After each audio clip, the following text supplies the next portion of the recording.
মক্কার জমিনে নবীর মা নাই, নবীর বাবা নাই, আমার নবীর মক্কার জমিনে কেউ নাই, শুধুমাত্র নবীর চাচা আবু তালেব। ওই আবু তালেব চাচা আমার নবীর এমন মহাব্বত করতো, এমন ভালোবাসতো, কিন্তু রে মুসলমান নবীর তরিকা অনুযায়ী চলতো না। রাহমাতাল লিল আলামিনকে ওই চাচা আবু তালেব একদিন ডাকিয়া বলে, মুহাম্মদ তুমি নাকি কোন নতুন ধর্মের দাওয়াত দেও, মানুষের দরবারে নাকি তুমি সত্যের ধর্মের দাওয়াত দেও রে মুহাম্মদ। ও মুহাম্মদ তুমি ওই দাওয়াত দিতে পারবা না, ওই দাওয়াত তুমি দিতে পারবা না, কারণ আমার লিডাররা, আমার নেতারা আমাকে নিষেধ করছে, তোমাকে বলে দেওয়ার জন্য নিষেধ করছে, তুমি যেন ওই দিনের দাওয়াত না দেও।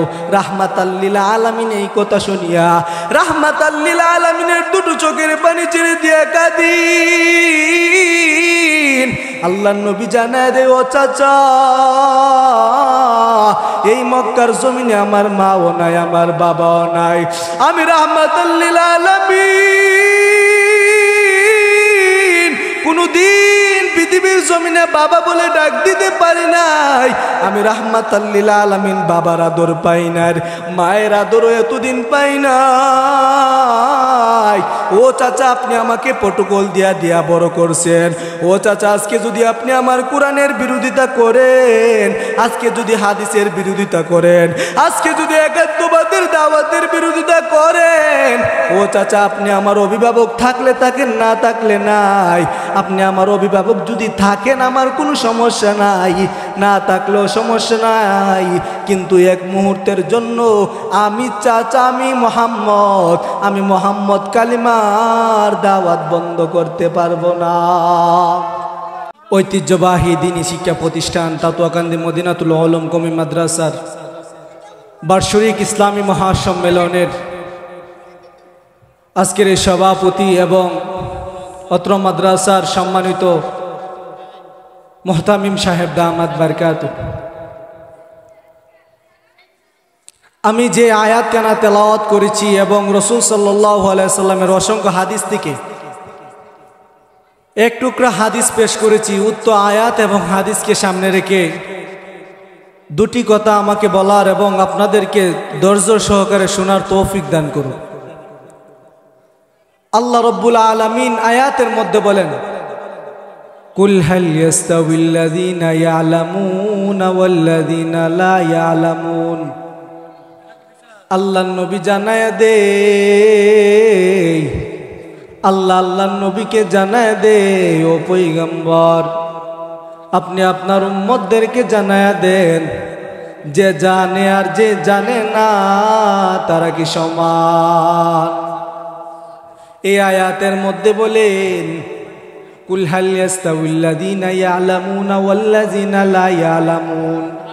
ও পয়গম্বর আপনি আপনার উম্মতদেরকে জানায়া দেন, আপনার যেই উম্মত জানে, আপনার যেই উম্মত জানে না তারা কি সমান।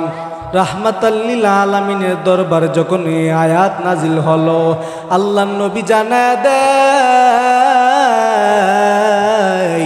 আমার যেই উম্মত জানে আর যেই উম্মত জানে না তারা কশ্চিনকালেও সমান হতে পারে না।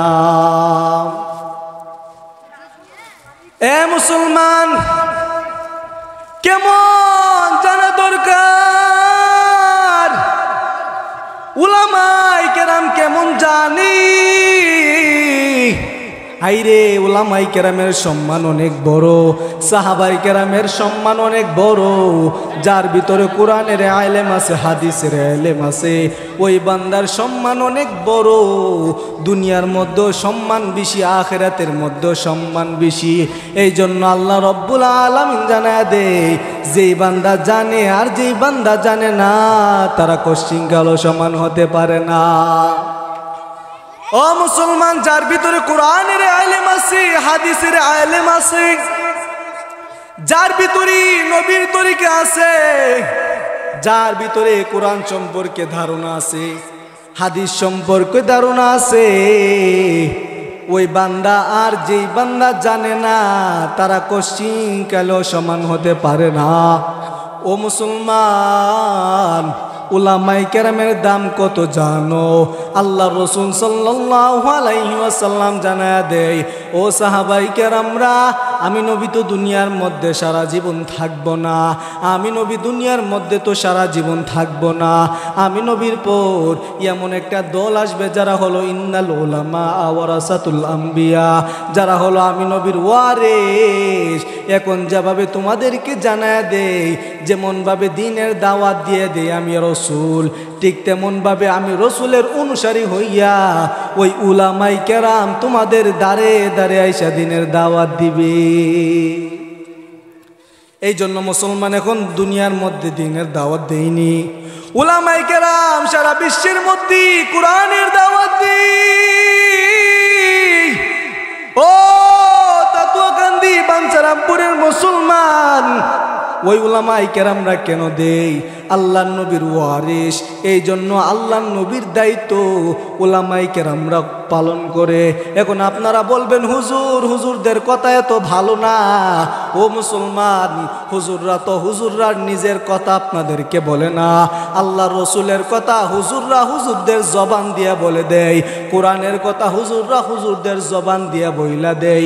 হুজুরদের নিজস্ব কোনো কথা না, আল্লাহর কোরআনের কথা এবং রসুলের হাদিসের কথা হুজুরদের উলামায়ে কেরামের জবান দিয়ে জানায়া দে।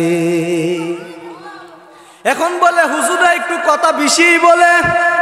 ও মুসলমান, এগুলো তো হুজুরদের কথা না, এটা হলো কোরআনের কথা, হাদিসের কথা। ওই কোরআনের কথাগুলো হুজুররা জবান দেয়া বইলা দেয়। মানলে মানেন রে যুবকেরা। ও মুসলমান, যদি ওই হুজুরদের কথা মানো, দুনিয়ার মধ্যে তুমি সফল কাম হইবা, আখিরাতের মধ্যে তুমি সফল কাম হইবা। উলামায়ে কেরামকে মহাব্বত করা মানে নবীকে মহাব্বত করা। উলামায়ে কেরামকে অসম্মানী করা মানে নবীকে অসম্মানী করা। তার মানে সাবধান, উলামায়ে কেরামের সাথে বেয়াদবি করা যাবে না। আপনি যদি উলামায়ে কেরামের সাথে বেয়াদবি করেন, উলামায়ে কেরামকে ধমক দিয়া কথা বলেন, ও মুসলমান জানিয়া নেও, আল্লাহ রসুল তো বলিয়া গেছেন, ইন্নাল উলামা ওয়ারাসাতুল আম্বিয়া। আমি রসুলের পর এমন একটা দল আসবে যারা হলো উলামায়ে কেরাম দ্বীনের দাওয়াত দিয়ে দিবে। তার মানে বোঝা গেল নবীজের যে হালাত, উলামায়ে কেরামেরও সেই হালাত। এ মুসলমান, উলামায়ে কেরামের দাম অনেক বড়। উলামায়ে কেরামের সাথে সম্মানের সাথে কথা বলো।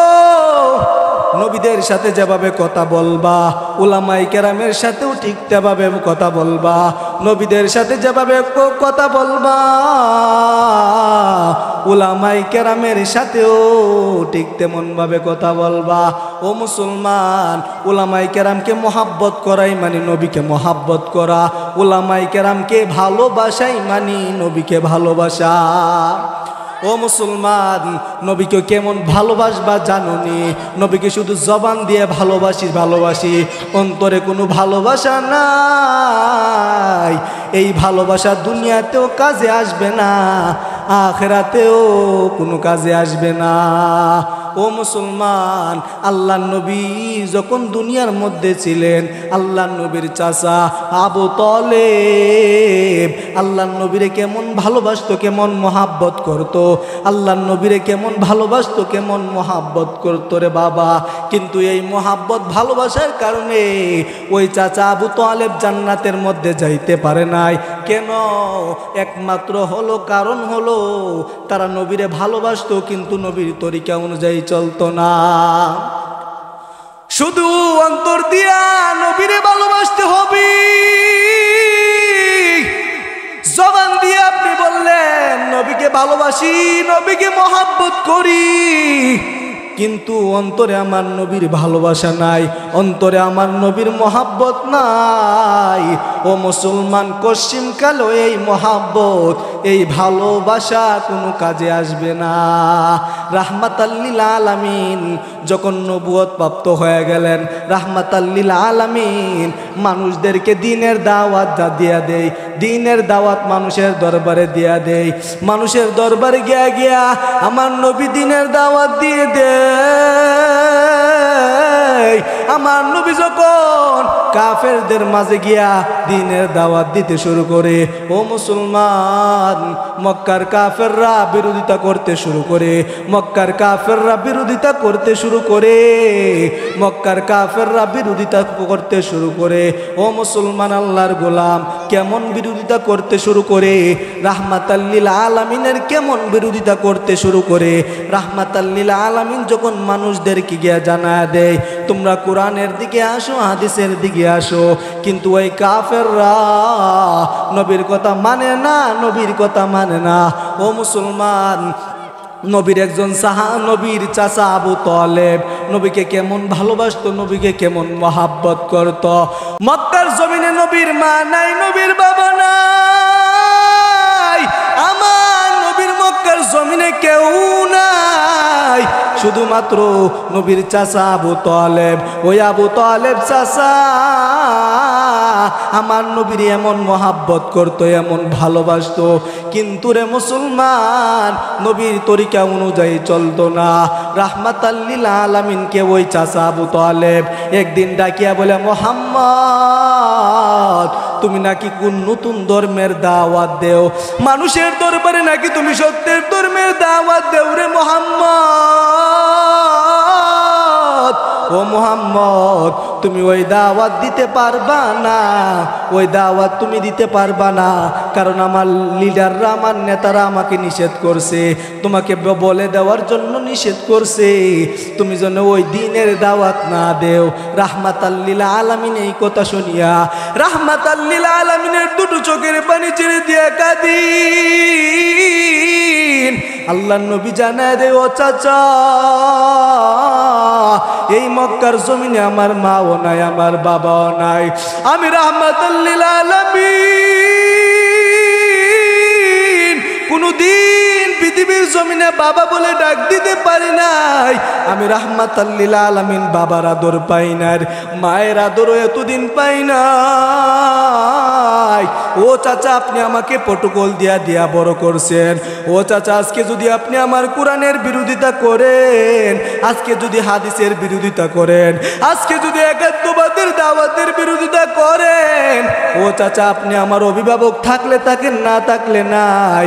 আপনি আমার অভিভাবক যদি থাকেন আমার কোনো সমস্যা নাই, না থাকলেও সমস্যা নাই, কিন্তু এক মুহূর্তের জন্য আমি চাচা, আমি মোহাম্মদ কালিমার দাওয়াত বন্ধ করতে পারবো না। এ মুসলমান, ওই চাচা আবু তালেব রাহমাতাল লিল আলামিনকে কেমন মহাব্বত করতো, কেমন ভালোবাসতো। রাহমাতাল লিল আলামিনের চোখের ডগার মধ্যে পানি চলে আসলো। চাচা আবু তালেব ডাক দিয়া বলে, ও ভাতিজা মুহাম্মদ, আমি তো তোমাকে এমন কোন কথা বলি নাই যেই কথা বলার কারণে তোমার চোখ দিয়া পানি ঝরবে, তোমার চোখের ডগার মধ্যে পানি চলে আসবে।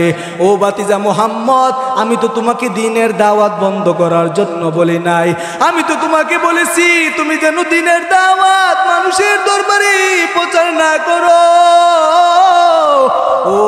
ও ভাতিজা মুহাম্মদ, আমার লিডাররা, আমার নেতারা আমারে বলেছে আমি যেন তোমাদেরকে জানাইয়া দেই, তুমি আমার ভাতিজা হইয়া যেন নতুন ধর্মের দাওয়াত না দিতে পারো। আর যদি তুমি দাওয়াত দেও তাহলে ওরা তোমাকে মারার জন্য ফোন দিয়ে আসবে, তারা তোমাকে বেতাঘাত করার চেষ্টা করবে। কিন্তু রে ভাতিজা মুহাম্মদ, জানিয়া রাখো, এই মক্কার জমিনে তোমার চাচা বেঁচে থাকতে, তোমার চাচার শরীরে এক ফুটার এক বিন্দু পরিমাণ রক্ত থাকতে তুমি বাতিজার গায়ের মধ্যে কোনো কাফের খ্রিস্টানেরা আঘাত করতে পারবে না। ও মুসলমান, কেমন ভালোবাসতো, কেমন ভালোবাসতো ওই আবু তালেব। ওই আবু তালেব যখন মৃত্যু শয্যায় শহীদ হয়ে গেলেন, দেন, রাহমাতাল লিল আলামিন ওই আবু তালেবের দরবারে যায়। আবু তালেবের বাড়িতে গিয়া বলে, চাচা দুনিয়ার মধ্যে আপনি আমাকে অনেক মহাব্বত করেছেন, আপনি আমারে অনেক ভালোবাসতেন, ও চাচা আজকে আপনি ইন্তিকাল করবেন, একটু পড়েন না লা ইলাহা ইল্লাল্লাহ মুহাম্মাদুর রাসূলুল্লাহ। কিন্তু ওই আবু তালেব চাচা জানায়া দেয়, ও মুহাম্মদ ভাতিজা আমার, তোমার দিন সত্য আমি জানি, তোমার কোরআন সত্য আমি জানি। ও ভাতিজা মুহাম্মদ বলো বলো, আমি যদি এই শেষ বয়সে কোরআনের ইলম নিয়ে মারা যাই, আমি যদি ইসলাম ধর্ম গ্রহণ করি মারা যাই, আমার দলের লোকেরা, আমার লিডাররা আমাকে বলবে আমি নিমুখ হারাম, কারণ সারা জীবন আমি তাদেরকে দ্বীনের দাওয়াত বিরোধিতা করেছি, দ্বীনের দাওয়াত না দেওয়ার জন্য আমি তাদেরকে বিরোধিতা করেছি। আজকে শেষ বয়সে এসে যদি তোমার কালিমা পড়ে মুসলমান হয়ে যায়, ও ভাতিজা বলো বলো, মানুষ আমাকে কি বলবে? মানুষ আমাকে নিমুখ হারাম বলবে, আমি তোমার কালিমা গ্রহণ করতে পারবো না। ও মুসলমান, আল্লাহ নবী যখন এই কথা শুনলো, আল্লাহ নবীর চোখ বেগে বে পানি পড়ে ডাক দিয়া বলে, চাচা মক্কার জমিনে আমার মা ছিল না, আমার বাবা ছিল না, ও চাচা আমার কেউ ছিল না, আপনি আমার এই মহব্বত করছেন, আজকে শেষ বয়সে আপনি চলে যাবেন, বেঈমান হয়ে মারা যাবেন, ওই কবরের আযাব আপনি সহ্য করতে পারবেন না। ও মুসলমান, আল্লাহর নবী যখন এমন ভাবে কষ্ট পাইতে লাগলেন, আল্লাহ রব্বুল আলামিন আয়াত নাজিল করে দিলেন, ও পয়গম্বর, আপনি যাকে ভালোবাসেন, আপনি যাকে মহাব্বত করেন, আপনি চাইলেই তাকে হেদায়েত দিতে পারবেন না। এই জন্য মুসলমান নবীকে ভালোবাসবে তো ঠিক, অন্তর দিয়া মহাব্বত করতে হবে, অন্তর দিয়া ভালোবাসতে হবে। শুধু বলি বলি আমরা নবীর আশেক, নবী আমার জান, নবী আমার প্রাণ, পশ্চিমকালেও সম্ভব হবে না। সারা জনম যদি বলো আমি নবীরে ভালোবাসি, নবীরে মহাব্বত করি, এক বিন্দু পরিমাণ ফায়দা হবে না যদি অন্তর দিয়া নবীরে না ভালোবাসো।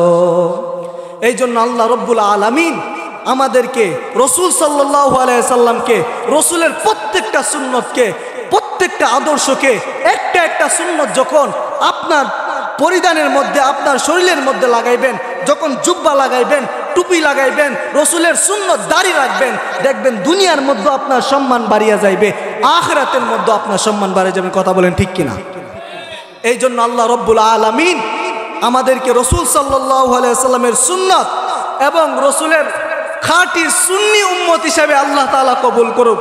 ওয়া আখিরি দাওয়ানা আলহামদুলিল্লাহি রাব্বিল আলামিন। আসসালামু আলাইকুম ওয়া রাহমাতুল্লাহ।